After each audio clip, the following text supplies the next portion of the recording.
Merry Christmas. This is the Christmas Eve edition of Thursday Thoughts. And for this week, our guest is John Leung. John Leung, how's it going? Doing great. Merry Christmas, everyone. Merry Christmas to you and to your family. John, we start with this question all the time. Tell us a little bit about yourself, how long you've been at CCGC and your family and all that good stuff. Sure. I've been at CCGC since 1989, and that's a date I remember because there was a big event in the Bay Area that happened that caused our family to want to come back, go back to church. It's been over how many years is that? That's 30 plus years. It's a lot of years. I've been there's a lot of years that I've been attending CCGC, but a little bit about me. I've been at CCGC a long time, been married for 18 plus years now, and we have 3 children, one in high school, one in middle school, and one in elementary school. So Lauren, Joel, and Lexi. And so you referenced this event in 1989. I think those who've been around for a little while have probably already heard this story, but I'm going to guess that there are a lot of people who don't know your longevity in the church and what brought you here. So what was it in 1989 that prompted your family to come to church? Yeah, 1989, on October 17th, there was a big earthquake. It was the Loma Prieta earthquake, 7.1 earthquake. It was the big one, the one that people who don't live in California are most afraid of, and it was a big one. And at the time, just a little background, I was in high school. It was right before an important event in my life. Up to that point, I'm a big, huge baseball fan, and I was getting ready to watch the World Series. My favorite team, the Giants, were in the World Series playing against their rivals from Oakland, and I was getting ready to watch that. But then right before the game was about to start, this earthquake happened, and it literally shook up our family and our lives. But I think, just to make a long story a little shorter, to summarize a little bit, up to that point, my family, I would say that we were believers. I was raised, and we would pray before meals and those things, but we would rarely go to church. It was something that just wasn't in our routine. On the weekends, on Saturday, I would go to Chinese school in the morning, and then on Sunday, it would be our one day where our family could sleep in or whatever. So we didn't go to church.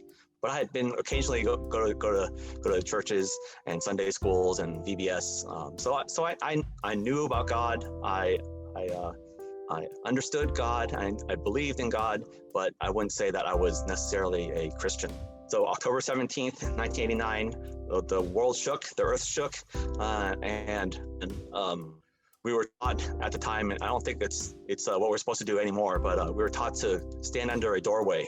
So that's the strongest part of the house. So I stood under one doorway, and my mother was in the same room. There's 2 doors there. She was in the other door frame, and I can't remember where my brother was. I have a younger brother, and he was somewhere there too. I don't remember where he was, but he was probably under a table or something like he was supposed to do. But as it was shaking, it was very interesting because my mom, for the first time, I heard her really pray. It was a from the heart prayer. It wasn't a thank you God for the food kind of prayer. It was from the heart, and it was in Chinese. She was saying, "Oh God, I'm so sorry. We've neglected you. We see what your power is like, and this is your power. We have mercy on us.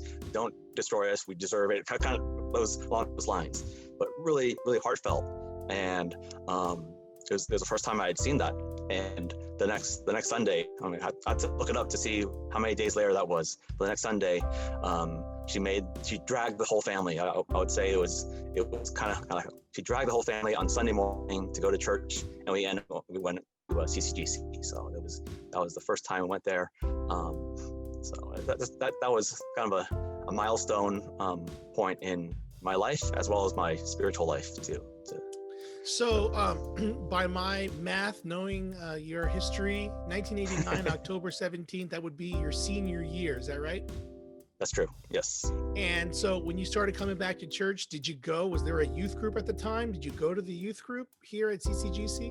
Yeah, I'd say say that there was a youth group, and it was really welcoming, but it wasn't really until maybe the following summer, so 1990 summer, that I really went to the youth group. We went to a retreat, and that was fun. I still have memories from 30 plus years ago going to this retreat, and the warmth of the fellow high school students there, and also some of the young adults who were around, was fantastic, and it caused me to want to keep coming back and keep wanting to know more and be curious, and to read the Bible more, and to know that Christianity wasn't just about Sunday morning dragging ourselves out of bed, but it's more than that. It's your whole life. It's supposed to consume your life, and that's where it all began. So, yeah. Oh, senior year high school. So after high school, then where'd you go? What happened after that? Went to college.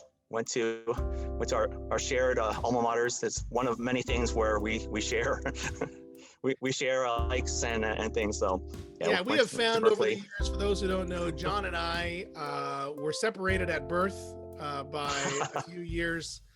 We have very, very similar tastes and interests. It's a little bit frightening.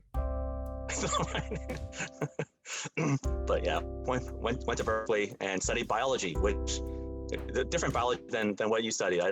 You were on the molecular level. I was on the macro level, and we call it integrative. It's a fancy word just to mean we study animals and anatomy and physiology and those big systems. So yep, studied that. After that, went to graduate school. Did you go right away to graduate school? Yeah. I went right away to graduate school. Maybe there was a semester different. It took me 4.5 years to get through with my undergrad. First half year was a humbling experience, but yes, stuck with it and able to get through.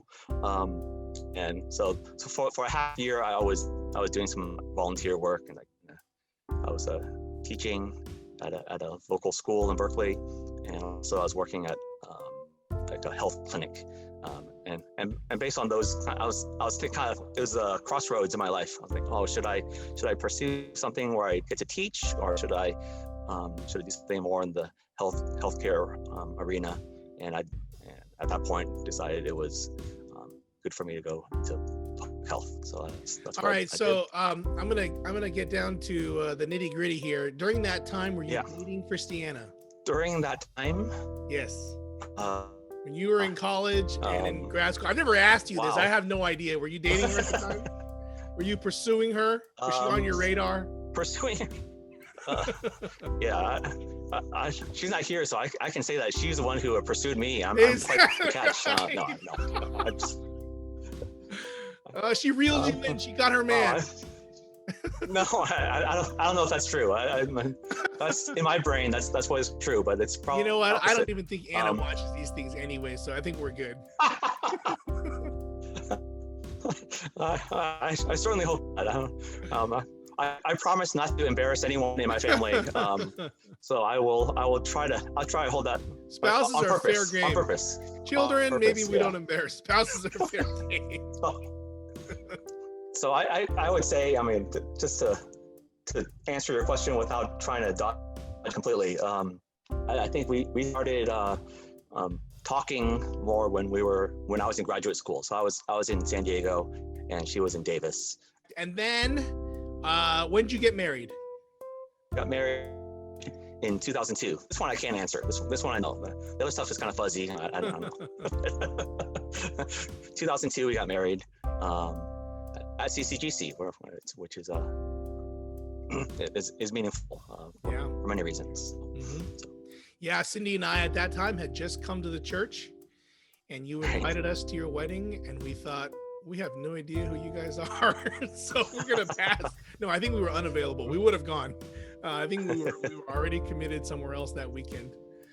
But I remember it was August, something like 17th or something along those lines. That's exactly. It was the 17th. 2002. Like October 17th was a big day. This is the 17th.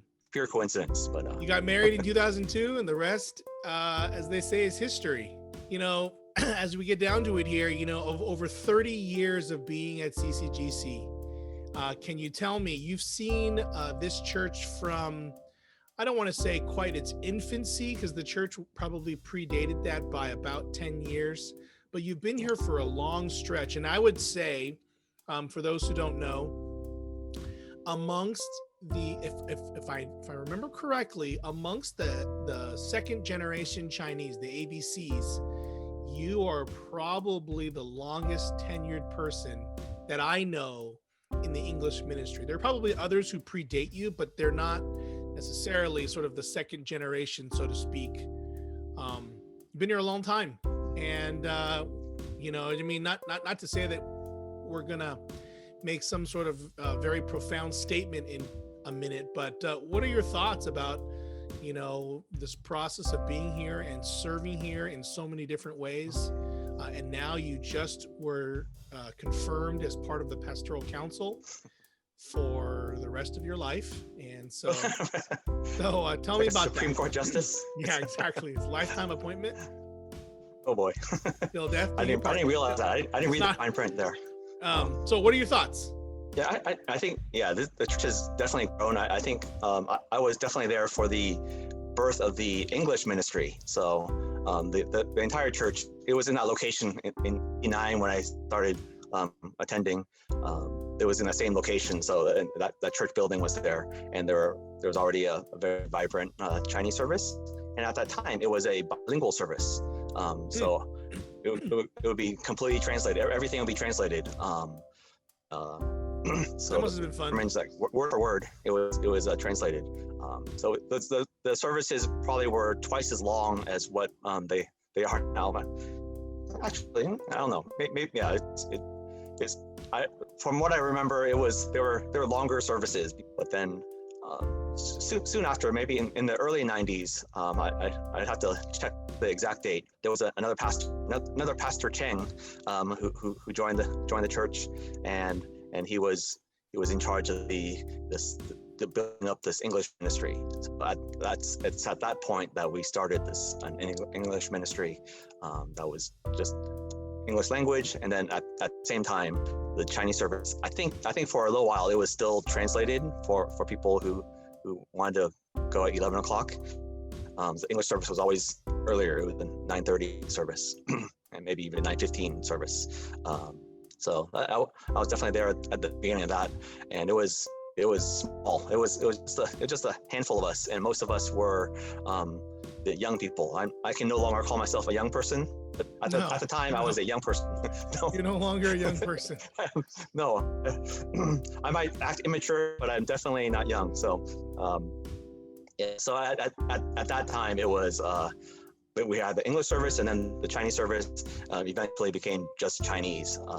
So it wouldn't be as long as it was in the past. But it was a small group, mostly the children of people who attended the Chinese service, and now what, almost 30 years later, it's quite different. I think there's the connection between the Chinese and the English service. I'd say it's not quite as strong as it used to be, but we have our own group, and we have our own fellowships and our own families, and people who are growing old together and growing together. It's different. That's the trade-off, right? The connections aren't as strong. You don't have children from the Chinese side who attend. You do, but that's not the predominant group anymore on the English side. On the other hand, the English side is we're adults now, and we have our own families, and so there's a trade-off there.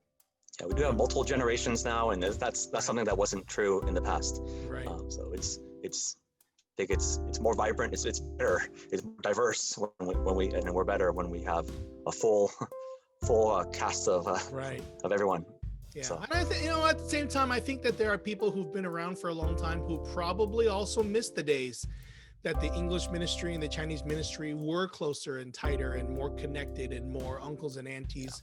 I grew up in a church like that, and that's very special too, so It's one of the costs of being around for a while and growing and just really just aging is what it is, and reproducing. So we appreciate you having the 3 children and growing our English ministry. That's right. Yeah. Personally, I appreciate that. Thank you. All right. Well, I would imagine that just my last question, I would imagine that this Christmas, it's going to be relatively quiet. Everyone is staying put. We all know that this is my PSA of the day. We all know to sort of keep things quiet and stay masked and keep your distance and all that good stuff. Do you have any special thoughts for Christmas or special, not plans to go out or whatever, but do you have any things that you're going to try at home just to be different this year? Yeah, it's really disappointing. It's really sad what's going on, where we can't even get together. I'm not going to end this on a sad note, John. I'm going to tell you something real quick. Okay. December 23rd. What is December 23rd? It's a very important day on your calendar and my calendar. December 23rd. What happens on December 23rd, John? Do you not know this? I'm a little bit disappointed. On Wednesday, December 23rd. Well, the Warriors start on December 22nd. That's not what I'm pointing at. December 23rd, the day before Christmas Eve. Very important day for you and I, which will help to alleviate the pain of this stay-at-home order. Mm-hmm. Have you no clue? I'm stumped. You're stumped. December 23rd is the opening of the commercial crab season. The commercial. There we go. Opens on December 23rd. Okay. So put your mask on. Go to Ranch 99 on December 24th. Should be about, I would imagine, $4.99 or $5.99 a pound on the 24th. Okay. So yes, that's something that we have discovered over the years, that we share a love of many things, and one of them is Dungeness crab. Dungeness crab is the best. John, I want to appreciate, express my appreciation to you and thank you for joining us for this Thursday Thoughts. I've known you a long time. You're the longest, other than Uncle Richard. There's no one that I've known longer than you and Anna. That's Cindy and I when we first came. It was a little bit scary to come to a new place a long time ago, and you and Anna became fast friends. And so I've always appreciated you guys and just think how our families have developed over the years. So thanks for taking the time to do this. Merry Christmas to you and the family. Yeah, Merry Christmas. Thank you. And Merry Christmas to all of you on this Christmas Eve edition of Thursday Thoughts. God bless you. We'll see you in a couple weeks. And so Merry Christmas and Happy New Year to all of you.